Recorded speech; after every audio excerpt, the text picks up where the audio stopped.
Tamil astro life YouTube channel நேயர்கள் அனைவருக்கும் எனது இனிய வணக்கம். நான் உங்கள் டிஜே சுந்தரபாண்டி, சிவகாசியிலிருந்து. நேயர்களே, தற்போது நம்ம பார்க்க போகிற விஷயங்கள் என்னன்னு பார்த்தீங்கன்னா, அஸ்வினி முதல் ரேவதி வரை 27 நட்சத்திரக்காரர்களுக்கும் என்னென்ன விஷயங்களை கடைபிடிக்க வேண்டும், எந்தெந்த திசைகள் அவர்களுக்கு சாதகமான திசைகளாக இருக்கின்றன, என்னென்ன தானங்கள் கொடுத்தா அவங்களுடைய வாழ்க்கையில மாற்றங்கள் ஏற்படும், ஒரு முன்னேற்றமான சூழ்நிலையை நோக்கி பயணிக்க முடியும் என்பதை பற்றியும், அவர்கள் வழிபாடு செய்ய வேண்டிய அதி தேவதைகள் மற்றும் அவர்கள் வழிபாடு செய்ய வேண்டிய தெய்வங்கள் என்னென்ன அப்படிங்கிறதை பற்றி நாம் பார்க்க போகிறோம். ஏன்னா ஒவ்வொரு நட்சத்திரங்களுக்கும் ஒவ்வொரு விதமான தானங்கள் கொடுக்க வேண்டும். நம்ம இப்போ ஒரு நட்சத்திரத்தில் பிறந்திருக்கோம், நம்ம வீட்டில் 4 நட்சத்திரக்காரங்க இருப்பாங்க அல்லது 5 நட்சத்திரக்காரங்க இருப்பாங்க. ஒரே தானம் கொடுத்தா அவங்களுடைய வாழ்க்கை அத்தனை பேருக்குமே மாற்றம் வந்துடுமான்னா இல்லை. ஒவ்வொரு நட்சத்திரங்களுக்கும் ஒவ்வொரு சூட்சமங்கள் இருக்குது. ஒவ்வொரு நட்சத்திரக்காரர்களுக்கும் ஒவ்வொரு ராசி அதிபதிகள் இருக்காங்க, ஒவ்வொரு கிரக ரீதியான அமைப்பு ரீதியான அதிபதிகள் இருக்காங்க, அதி தேவதைகள் இருக்காங்க. ஸோ அதெல்லாம் யாருக்கு என்னென்ன விஷயங்களை கடைபிடிக்கணும். இப்போ நமக்கு லோன் வேணும் அப்படின்னா நம்ம பேங்க்கில் போய் கேட்கலாம், அல்லது பணம் கொடுத்து மாற்றி விடுற நம்மளுடைய பக்கத்தில் இருக்க வட்டி கொடுத்து வாங்குறவங்கள்ட்ட கேட்க முடியும். கறிக்கடைக்காரங்கிட்ட போய் பணம் வேணும்னு கேட்டால் கொடுப்பாங்களா? கொடுக்க மாட்டாங்க. பலசரக்காரங்கிட்ட போய் எனக்கு ஒரு 50,000 கொடுங்க, நான் உங்களுக்கு தரேஞ்சுனா கொடுப்பாங்களா? கொடுக்க மாட்டாங்க. ஏன்னா அவங்களோட பணம் இருக்கும், பட் அவங்களுக்கு அந்த பொறுப்பு கிடையாது. பணம் கொடுக்கறதுக்குன்னு யார் பொறுப்பு இருக்கோ அவங்க தான் அதை கொடுக்க முடியும்.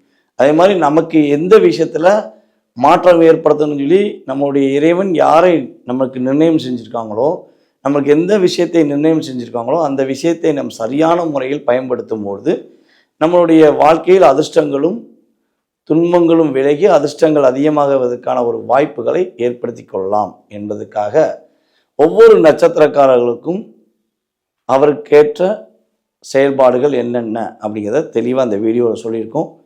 வீடியோ முழுமையாக பாருங்கள். இது பார்த்திங்கன்னா ஒரு நட்சத்திர ரீதியாக எடுத்த ஒரு சின்ன பொது பலன்கள் தான். நிறைய இருக்குது. ஒரு நட்சத்திரம் கடைபிடிக்க வேண்டிய விஷயங்கள், ஒரு நட்சத்திரக்காரர்கள் கடைபிடிக்க வேண்டிய விஷயங்கள், மிக அதிகமான விஷயங்கள் இருக்குது. அதில் உங்களுக்கு ஒரு பயனுள்ள விஷயங்களை எடுத்து உங்களுக்கு இந்த வீடியோவில் சொல்லியிருக்கேன். ஸோ வீடியோ முழுமையாக பாருங்கள். உங்களுடைய வாழ்க்கையில் மிகப்பெரிய மாற்றங்கள், நீங்கள் செய்கின்ற தானங்கள் மூலமாக உங்களுக்கு மிகப்பெரிய மாற்றங்களும் முன்னேற்றங்களும் கிடைக்க வேண்டும் என எல்லாம் வல்ல இறைவனை வேண்டிக் கொண்டு உங்களுக்கு இந்த வீடியோவை பதிவு போடுறேன். விசாக நட்சத்திரத்தின் அதிபதி யார் பார்த்தீங்கன்னா குரு பகவான். விஷாகம் பார்த்தீங்கன்னா துலாம்லையும் இருக்கிறது, அதுக்கடுத்தபடியாக விருச்சக ராசியிலும் இருக்கிறது. விருச்சக ராசிக்கு அதிபதி செவ்வாய், துலாம் ராசிக்கு அதிபதி சுக்கிர பகவான். அப்போ விஷாகம் சுக்கிரன், அதாவது விஷாகம் குருவோட நட்சத்திரமாக கருதப்படுகிறது. வடகிழக்கு திசை உங்களுக்கு அற்புதமாக இருக்கும். வடகிழக்கு திசையில் நீங்கள் எந்த ஒரு முயற்சி எடுத்தாலும் சரி, உங்களுடைய வீடு இருந்தாலும் சரி, உங்களுக்கு அற்புதமான காலகட்டமாக இருக்கும். உங்களுடைய வீட்டு குழந்தைகள் மிக அற்புதமான கல்வி அறிவுடன் இருப்பார்கள். அறிவு திறமை நிறையா இருக்கும். ஒரு விஷயத்தை செஞ்சு முடிக்கிறதுல உங்கள் குழந்தைகள் சிறப்பான குழந்தைகள்னா பேர் வாங்குவதற்கான அமைப்பு உண்டு. அதே போல் நீங்கள் செய்ய வேண்டிய தானம் பார்த்திங்கன்னா அன்னதானம். எங்கெல்லாம் திருவிழா நடக்கும், எங்கெல்லாம் வழிபாடு சம்மந்தப்பட்ட விஷயங்களை தானம் கொடுக்காங்களோ அந்த அன்னதானத்துக்கு நீங்கள் உறுதியாக பங்களிங்க. உங்களுடைய வாழ்க்கையில் மிகப்பெரிய மாற்றம் உண்டு. உங்களுடைய அதி தேவதனும் சுப்பிரமணியர். நீங்கள் வழிபாடு செய்ய வேண்டியதும் சுப்பிரமணியர் வழிபாடு உறுதியாக பின்பற்ற வேண்டும். உங்களுடைய வாழ்க்கையில் மிகப்பெரிய மாற்றமும் மிகப்பெரிய முன்னேற்றமும் ஏற்படும் என்பது நிதர்சனமான உண்மை. அதுக்கடுத்தபடியாக நம்ம எந்த நட்சத்திரத்தை பார்க்க போகிறோம்னா அனுஷ நட்சத்திரத்தை பார்க்க போகிறோம். அனுஷ நட்சத்திரத்தின் அதிபதி யாருன்னு பார்த்தீங்கன்னா சனீஸ்வர பகவான். அனுஷ நட்சத்திரத்தின் அதிபதி சனீஸ்வர பகவானாக இருந்தாலும் அந்த ராசியின் அதிபதி செவ்வாய் பகவான். அனுஷ நட்சத்திரம் முழுமையாகவே நம்மளுடைய விருச்சக ராசி தான் இருக்கிறது. அனுஷ நட்சத்திரக்காரர்களுக்கு ஏற்ற திசை பார்த்திங்கன்னா கிழக்கு திசை மிக அற்புதமான திசையாக இருக்கும். நீங்கள் கொடுக்க வேண்டிய தானம் பார்த்திங்கன்னா வஸ்திர தானம். வஸ்திரம் நீங்கள் தானமாக வழங்கும் பொழுது உங்களுடைய வாழ்க்கையில் மிகப்பெரிய மாற்றம் உண்டு. ஏழை எளியோர்களுக்கு, ஊனமுற்றவர்களுக்கு, வயதான முதியவர்களுக்கு, குழந்தைகளுக்கு, இவங்களுக்கெல்லாம் நீங்கள் சீருடை, அதே போல் பார்த்திங்கன்னா நம்மளுடைய துப்புரவு பணியாளர்கள் இருக்காங்க பார்த்தீங்களா, அவங்களுக்கெல்லாம் நீங்கள் சீருடை வாங்கி கொடுக்கும்பொழுது உங்களுடைய கர்ம வினையில் உள்ள செயல்பாடுகளில் மாற்றம், மிகப்பெரிய மாற்றம் அடைந்து நீங்கள் முன்னேற்றமான செயல்பாடை நோக்கி பயணிப்பதற்கான சூழ்நிலைகள் உண்டு. உங்களுடைய அதிதேவதை யாருன்னு பார்த்தீங்கன்னா லட்சுமி அன்னை.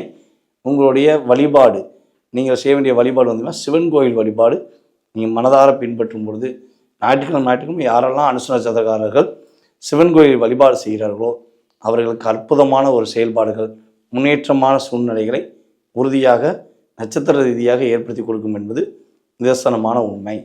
தற்போது அதுக்கடுத்தபடியாக நான் பார்க்க போகிறது கேட்டை நட்சத்திரம். கேட்டை நட்சத்திரத்தின் அதிபதியான பார்த்தீங்கன்னா புதன் பகவான். கேட்டை நட்சத்திரமும் விருச்சிக ராசியில் முழுமையாக இருக்கிறது. கேட்டை நட்சத்திரத்துக்கு ஏற்ற திசை அப்படின்னு பார்த்தீங்கன்னா தென்கிழக்கு திசை. கேட்டை நட்சத்திரக்காரர்கள் தென்கிழக்கு திசையை அதிகமாக பயன்படுத்தலாம்.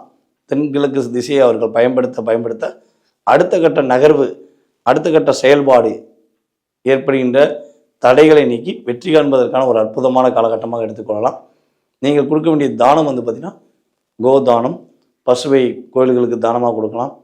அல்லது பசு தானம் கொடுக்குற அளவுக்கு எனக்கு வாய்ப்பு ரொம்ப கம்மியாக இருக்குது, கோதானம் என்னால் கொடுக்க முடியல, பொருளாதாரத்தில் கொஞ்சம் கஷ்டப்படுற சாமி அப்படின்னா நீங்கள் உங்களுடைய அருகில் இருக்கும் பசு மாடுகளுக்கு உணவுக்கு நீங்கள் உங்களால் முடிஞ்ச உதவிகள் செய்யுங்க.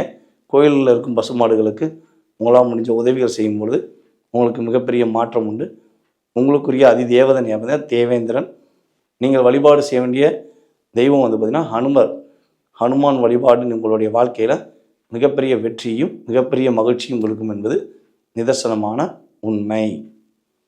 நேயர்களே, தற்போது வரை உங்களுடைய நட்சத்திர ரீதியாக நீங்கள் செய்ய வேண்டிய தானங்கள் மற்றும் வழிபாடுகள் என்பதை உங்களுக்கு துல்லியமாக கணித்து குறிப்பிட்டிருக்கிறேன். நீங்கள் இந்த வீடியோ பார்த்துருக்கவங்க கட்டாயமாக அதை கடைபிடிங்க. இது ஒரு பொதுவான பலன்கள், ஆனால் வாழ்க்கையில் மாற்றத்தை ஏற்படுத்தக்கூடிய பலன்களாக உறுதியாக இருக்கும். மேலும் உங்களுடைய சுய ஜாதக ரீதியாக நீங்கள் செயல்படுத்த வேண்டிய விஷயங்கள், உங்களுடைய லக்ன ரீதியாக உங்களுக்கு நடக்கும் தசாபுத்தி ரீதியாக உங்களுடைய எதிர்கால வாழ்க்கையில் மாற்றத்தை ஏற்படுத்த வேண்டும் என நீங்கள் விரும்புகிறீர்கள் என்றால் உறுதியாக கீழே உள்ள வாட்ஸ்அப் நம்பருக்கு உங்களோட டீட்டெயில்ஸை வாட்ஸ்அப்பில் சென்ட் பண்ணுங்கள். உங்களுக்கான கால அளவு எந்த நேரத்தில் நீங்கள் ஜாதகம் பார்க்கலாங்கிறத அப்பாயின்மெண்ட் கொடுப்போம். ஸோ அதற்கான கட்டணத்தை செலுத்திய பிறகு உங்களுக்கு முன்பதிவு செய்து ஜாதக பலன் மிக துல்லியமாக தெளிவாக எடுத்துரைக்க ஸ்ரீ பாலாம்பிகா ஜோதிட ஆராய்ச்சி மையம் சார்பாக உங்களுக்கு உதவி செய்கிறேன் என குறிப்பிடுகிறேன். மேலும் ஜாதகமே இல்லை, என்னுடைய எதிர்காலத்தை தெரிஞ்சுக்கிற முடியாதா, என்னோட வாழ்க்கையில் ஒரு மாற்றம் ஏற்படாதா அப்படின்னு சொல்லி மனசுக்குள்ள கேள்விகள் யாருக்கும் இருக்குன்னா கவலைப்பட வேண்டாம். உங்களுக்கும் உங்களுடைய எதிர்காலத்தை கணித்து கூற உறுதியாக முடியும். பிரசன்னம் என்ற அற்புதமான கலைகள் எங்களுடைய முன்னோர்கள், எங்களுடைய குருநாதர்கள் எங்களுக்கு கற்றுக் கொடுத்துருக்காங்க. ஸோ அதன் அடிப்படையில் உங்களுக்கு பலன்கள் கூற காத்திருக்கிறேன். ஜாதகம் இல்லாதவர்களும் பலன்கள் தெரிஞ்சுக்கலாம். வாஸ்து ரீதியான குறைபாடுகள் ஏதேனும் இருக்குது, இந்த வீட்டுக்குள்ளே போனதுலேருந்தே எனக்கு பிரச்சனையாக இருக்குது, எனக்கு பெரிய ஒரு மன அழுத்தத்தை கொடுக்குது அப்படின்னு சொல்லி வாஸ்து ரீதியான பிரச்சனைகளிலிருந்தும் நீங்கள் விடுபெற உறுதியாக எங்களை தொடர்பு கொள்ளலாம். வாய்ப்பளித்த நல்ல உள்ளங்களுக்கும் மேலும் இந்த வீடியோவை பார்த்து கொண்டும் எங்களை மேலும் மேலும் ஆதரவு கொடுத்து கொண்டிருக்கும் நமது நேயர்கள் அனைவருக்கும் எனது இனிய வணக்கத்தையும் பணிவான நன்றியும் கூறி விடைபெறுகிறேன். அடுத்த வீடியோவில் உங்களை சந்திக்கும் வரை தற்போது விடைபெறுகிறேன். நான் உங்கள் டிஜே சுந்தரபாண்டி, சிவகாசியிலிருந்து. நன்றி, வணக்கம்.